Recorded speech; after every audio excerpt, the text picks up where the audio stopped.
लौकी की आधुनिक खेती यानी चौगुना लाभ। यूं तो लौकी यानी कद्दू की खेती कई तरह से की जाती है, लेकिन लौकी की खेती आधुनिक तरीके से की जाए तो फल भी अधिक होता है और अगर अगैती फसल की जाए तो मुनाफा भी अधिक होता है। कोई भी चीज़ हम अगेती खेती करते हैं तो उसमें ज़्यादा मुनाफा होता है। लौकी यानी कद्दू की अगैती खेती के लिए दिसंबर की शुरुआत में पौधा रोप दिया जाता है तथा फरवरी तक उसके फल आ जाते हैं। कद्दू की आधुनिक खेती के लिए खेत की गहरी और भुरभुरा जुताई के बाद उसका बेड बनाया जाता है। बेड में ही ड्रिप इरिगेशन यानी टपक सिंचाई के पाइप बिछा दिए जाते हैं।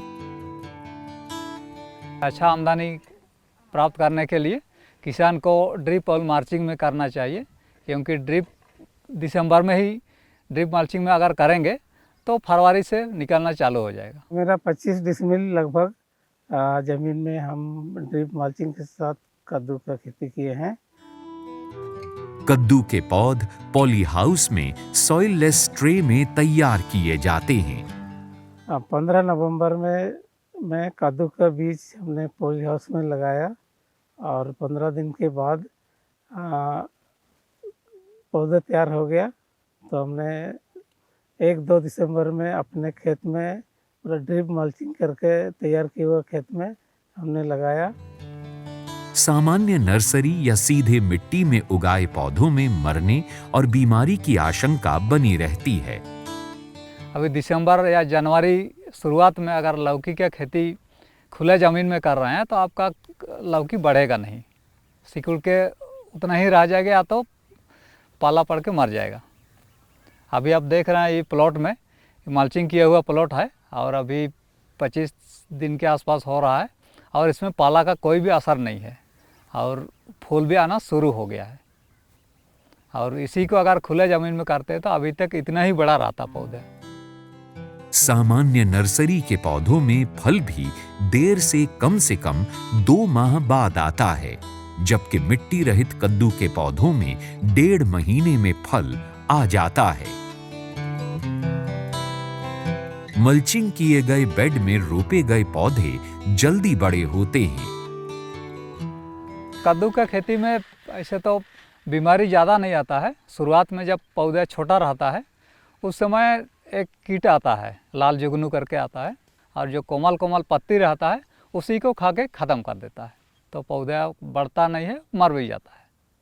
तो उससे कंट्रोल के लिए हम लोग कीटनाशी का स्प्रे करते हैं। उसमें रिएजेंट 2 ml प्रति लीटर करके स्प्रे करने से 15 दिन के बाद स्प्रे करते रहेंगे तो जुगनू नहीं आएंगे। इसमें टपक सिंचाई विधि से पटवन होता है तथा मल्चिंग के कारण जड़ में हमेशा नमी बनी रहती है। पौधों में खाद या उर्वरक भी टपक सिंचाई के माध्यम से ही दिए जाते हैं, जिससे खाद या उर्वरक सीधे पौधों को मिलते हैं। ठंड की वजह से कई बार पत्तों में सिकुड़न की बीमारी होती है, ऐसे में दवा का स्प्रे जरूरी है।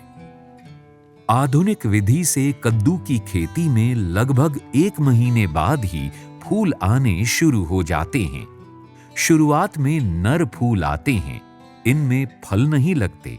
जब फूल आना चालू हो जाएगा उसी टाइम फ्लानोफिक्स हम लोग स्प्रे करते हैं तो नर का जो संख्या है, नर फूल का संख्या कम हो जाता है तो ज़्यादा फल आएगा।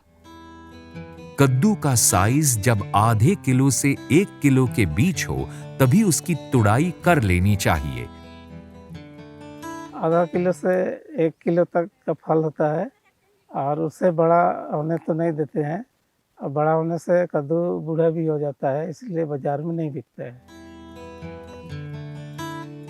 इस विधि से कद्दू की खेती में साधारणतया एक पौधे में लगभग 2 महीने के बीच में 12 से 16 फल आते हैं। फरवरी मार्च के महीने में स्थानीय बाजारों में भी कद्दू के अच्छे दाम मिलते हैं। हम लोग सप्ताह में 2 बार तुड़ाई करते हैं। कम से कम 100 से 150 पीस हम लोग बाज़ार में निकालते हैं। तो उसका रेट 15 से 20 रुपये और आधा किलो से 1 किलो तक का साइज को हम लोग बेचते हैं। कद्दू की आधुनिक खेती में थोड़ी पूंजी और मेहनत जरूर लगती है, पर किसान को मुनाफा भी चौगुना होता है।